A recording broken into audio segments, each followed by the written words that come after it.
The street was quiet. That should have been the warning.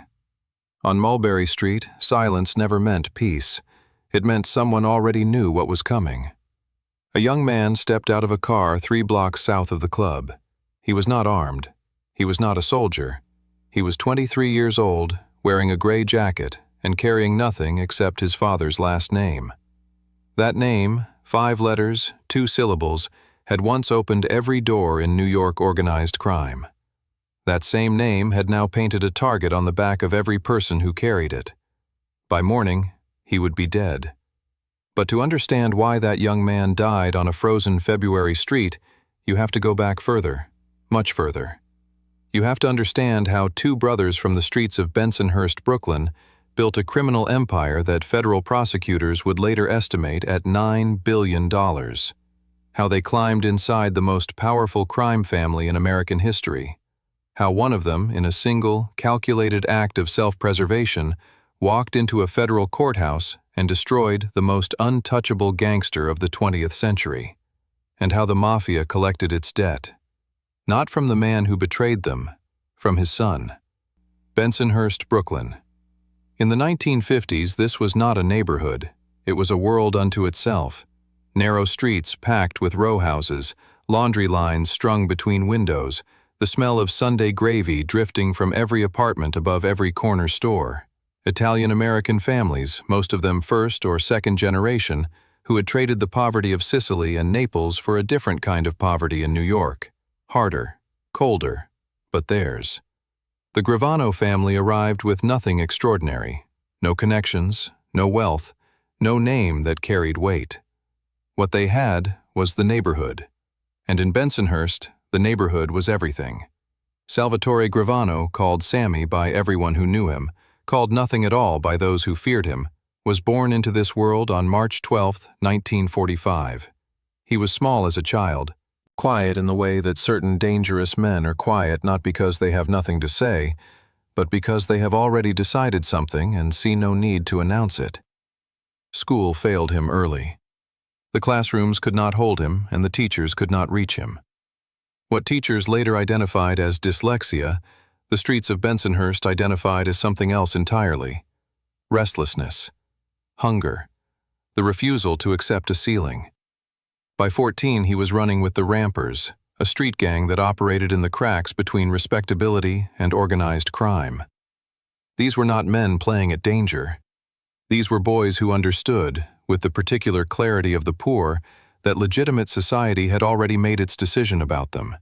They were simply making theirs. His brother moved beside him, not always in the same room, not always on the same corner, but in the same current, the same gravitational pull toward the one institution in their world that rewarded ferocity, discipline, and absolute loyalty. Not the church, not the government, not the law.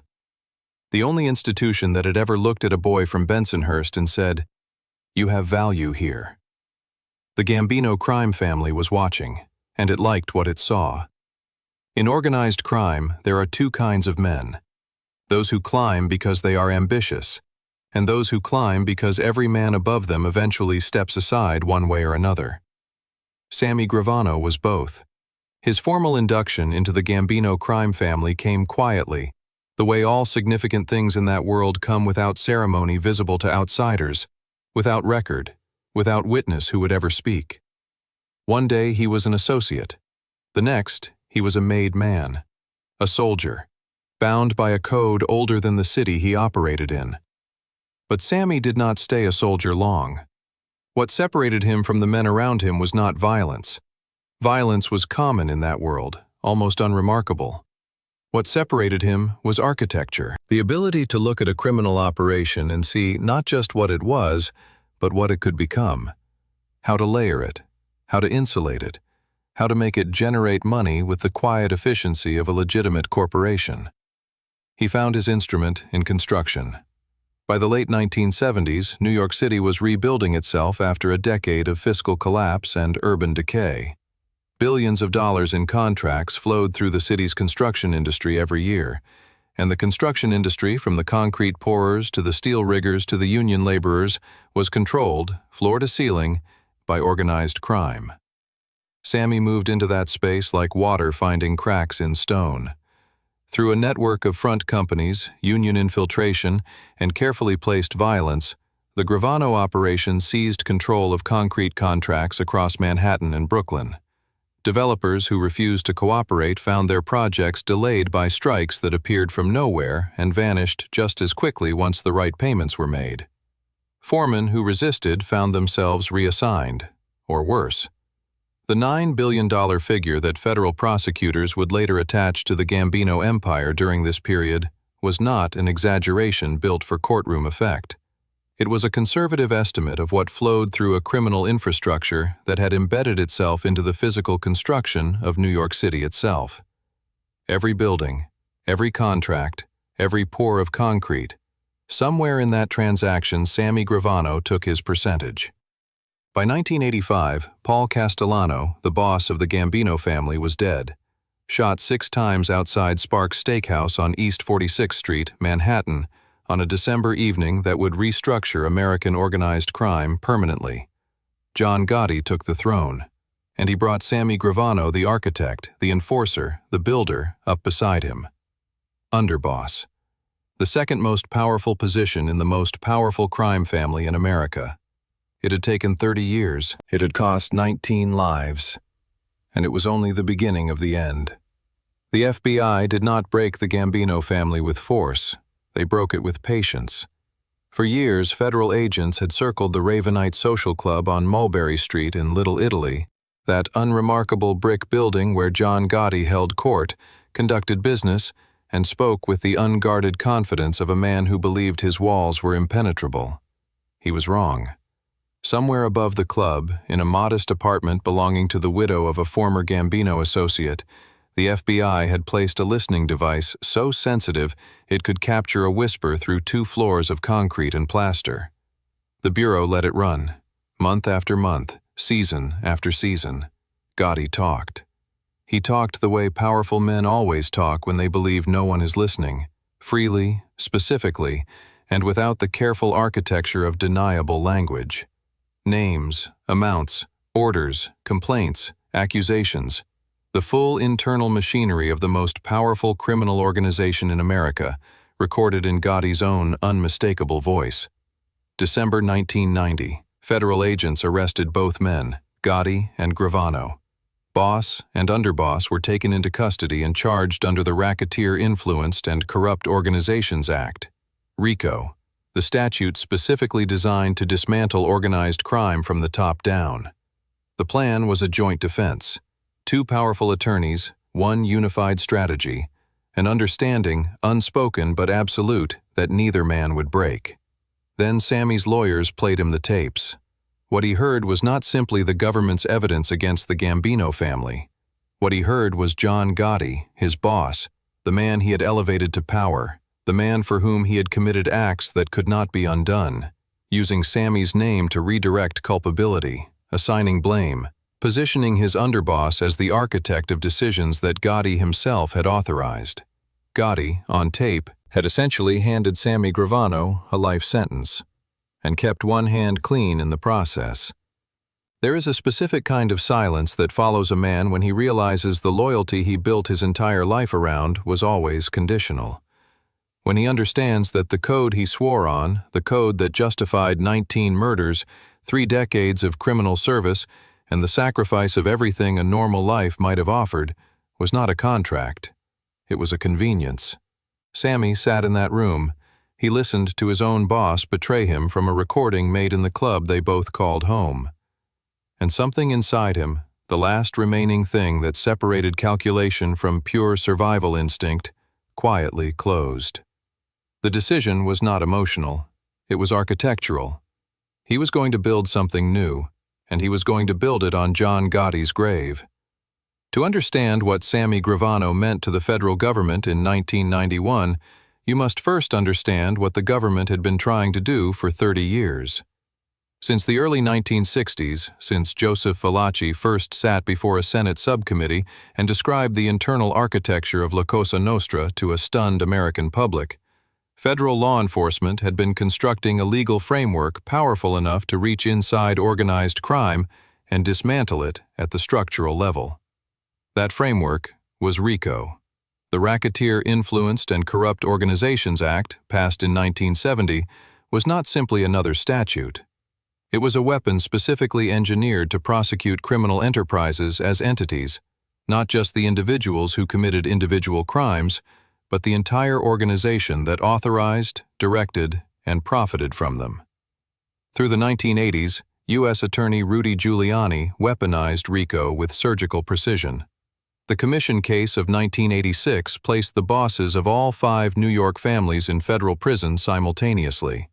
It was the single most devastating legal strike in the history of American organized crime. But John Gotti had survived. Twice acquitted. Twice walked out of federal court while the press waited on courthouse steps. The tabloids called him the Teflon Don. The name was both a celebration and an embarrassment, a public acknowledgement that the most visible gangster in America was untouchable. Until he wasn't. When Sammy Gravano agreed to cooperate with the Eastern District of New York, prosecutors understood immediately what they possessed. Not just a witness, not just testimony. They held the underboss of the Gambino family, a man present at 19 murders, present at the planning of Castellano's assassination, present inside every significant decision Gotti had made for a decade. The deal was historic in its imbalance. 19 murders, 5 years in federal custody. The mathematics of it disgusted much of the public, but to the government, the calculation was simple. One man's freedom in exchange for the permanent, irreversible destruction of the most powerful criminal organization in American history. The government accepted. And somewhere inside a federal holding facility, Sammy Gravano picked up a pen. November 1991. The news moved through the Gambino family the way all catastrophic news moves through closed criminal organizations, in fragments, in whispers, in the sudden silence of men who understood immediately what it meant before anyone had spoken a complete sentence. Sammy Gravano had flipped, the underboss, the man who had stood beside John Gotti at the apex of American organized crime, the man present at 19 murders, the man who knew every name, every contract, every conversation that had ever happened inside the inner circle of the most powerful crime family in the country. He had walked into a federal prosecutor's office and opened his mouth. The reaction from inside the prison walls where Gotti was being held was not measured. It was not strategic. It was the raw, unfiltered fury of a man who understood with perfect, devastating clarity that he was now looking at the rest of his natural life inside a federal penitentiary. Gotti condemned Gravano publicly and without restraint, called him a rat, called him a coward, used language that translated, in the precise vocabulary of organized crime, into one unambiguous instruction to every soldier, every associate, every loyalist still operating in the streets of New York. Find him. But Sammy was already gone. Sealed inside the federal protection apparatus, his location known only to a small circle of prosecutors and agents. Unreachable. Untouchable. And so the Mafia did what it has always done when it cannot reach the man responsible. It looked for the next closest thing. In the Code of Omerta, the law of silence that governs every initiated member of La Cosa Nostra, a betrayal does not belong only to the man who commits it. It contaminates. It spreads through bloodlines and surnames like a disease that respects no innocent party. A rat's wife, a rat's brother, a rat's son. All of them carried the stain now. All of them wore the target. The men still operating on the streets of Brooklyn and Staten Island did not need an explicit order written on paper. They had received something older and more binding than any written instruction. They had received a name. And a last name in that world was more than identification. It was a sentence. Understand first how an order moves inside a world where nothing can be written down. It does not travel through direct instruction. It does not arrive as a command spoken plainly between two men in a room. Inside a maximum security federal facility where every conversation is monitored, every visitor logged, every letter opened, the mechanics of organized crime adapt with the same cold intelligence that built them. A look held 1 second too long.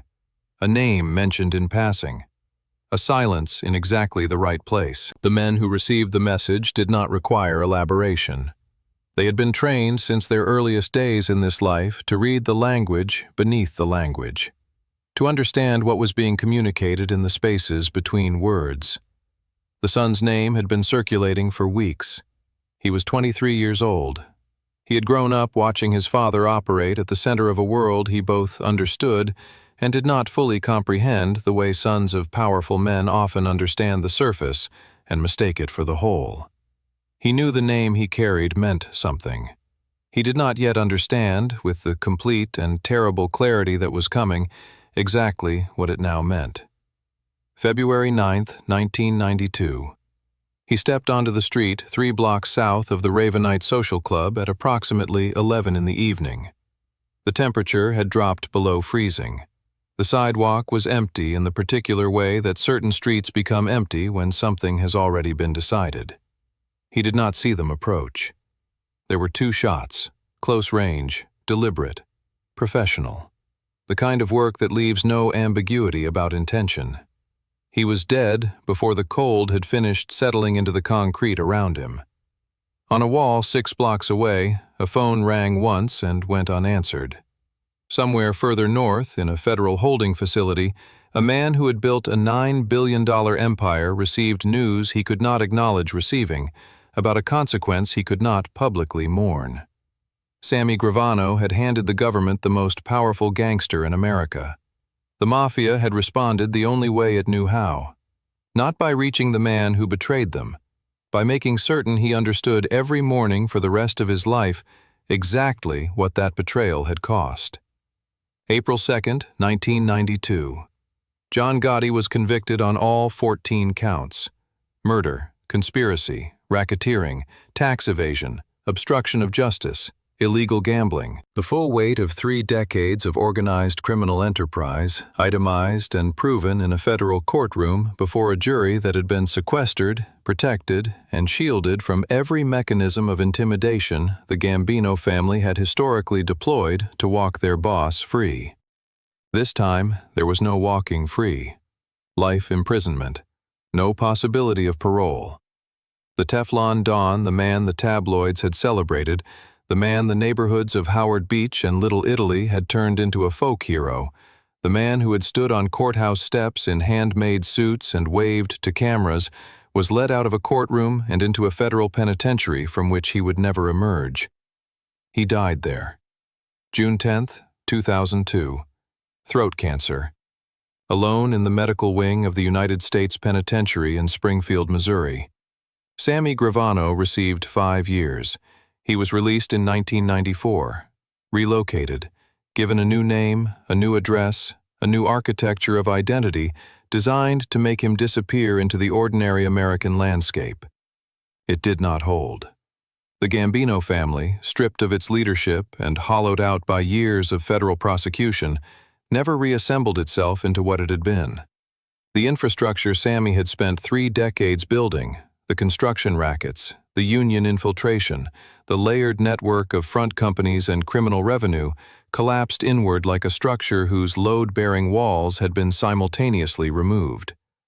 The 5 families of New York organized crime never recovered the institutional power they had commanded during the 1970s and 1980s. A $9 billion empire, dismantled by one man's decision in a federal holding room. What the government gained was historic, a conviction, a precedent, a blueprint for every future RICO prosecution. What the streets lost was an entire era. What one family lost was something the government's ledger never recorded: a son, and the silence that followed. Go back to the February street. The cold, the silence, the gray jacket. The 23-year-old who stepped out of a car carrying nothing except a name that had once meant power and now meant something else entirely. Ask yourself the question that federal prosecutors never included in any filing, that no courtroom ever formally addressed, that the government's calculation of wins and losses never accounted for. Was it worth it? The easy answer, the one that lives inside the architecture of legal reasoning, is yes. John Gotti died in prison. The Gambino empire collapsed. Hundreds of criminal prosecutions followed. The golden age of the American Mafia ended, at least in its most visible and institutionally powerful form. The government achieved, through one man's cooperation, what 30 years of investigation had failed to deliver through any other method. By every measurable standard, the government won. But organized crime has never operated by measurable standards.